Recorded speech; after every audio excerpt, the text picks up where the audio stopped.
నమస్తే. నమస్తే అన్న. ఐటీ మినిస్టర్గా కేటీఆర్కి ఎన్ని మార్క్స్ వేస్తారు? కేటీఆర్కి 10%కి 9% వేయచ్చు. 10కి 9 వేయచ్చు. ఓకే. ఓకే.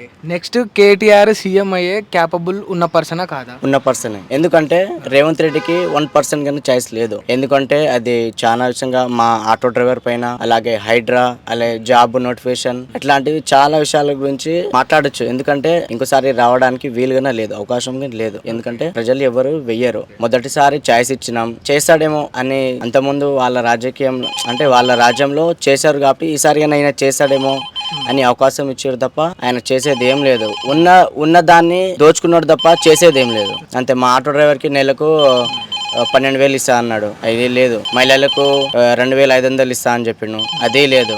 ఒక ఫ్రీ బస్ స్కీమ్ చేస్తే ఏమన్నా ప్రజలకి ఏమైనా లాభం? మా క్లాస్. ఎందుకంటే మా ఆటో డ్రైవర్ నేను పొద్దున్న నుంచి నా డిగ్రీ అయిపోయిందన్న. నా డిగ్రీ అయిపోయింది, డిగ్రీ కంప్లీటెడ్.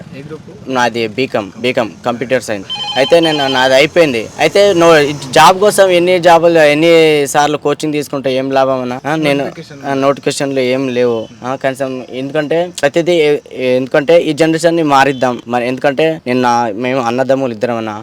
ఆయన డిగ్రీ అయిపోయింది, ఆయన చదువుతుండు, నేను చదువుతున్నా. నా డిగ్రీ అయిపోయింది, నేను ఆటో తీసుకున్నా. దీని మీద బతుకుందాం అంటే ఫ్రీ బస్ పెట్టిండు. ఇలా బతకాలన్నా మేము. కేటీఆర్ అయితే సీస్ బెస్ట్. ప్రతిదీ వాళ్ళు మంచిగానే చేశారు, అంటే అందరికీ మెచ్చేలాగానే చేశాడు తప్ప ఈయన రేవంత్ రెడ్డి వచ్చిన తర్వాత చేసేది ఏం లేదు. ఉన్న దాన్ని అప్పు పాలవుతున్నారు తప్ప ఏం లేదు. రేవంత్ రెడ్డి గారు ముఖ్యమంత్రి పదవికి సెట్ అయిందా లేదా? సెట్ లేదన్న, సెట్ కాలేదు.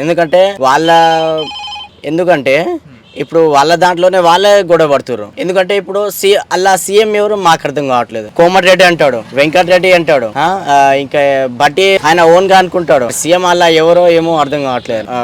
నెక్స్ట్ సారి అయితే ఖచ్చితంగా కేసీఆర్ వస్తాడు. కేటీఆర్ బెస్ట్ 100% చెప్తున్నాను.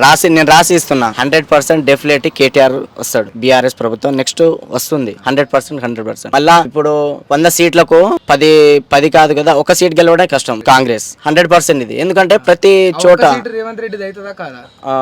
అని చెప్పలేమన్నా ఒక సీట్. ఎందుకంటే వాళ్ళ నియోజకవర్గం కదా, తెలియదు. రావచ్చు రాకపోవచ్చు.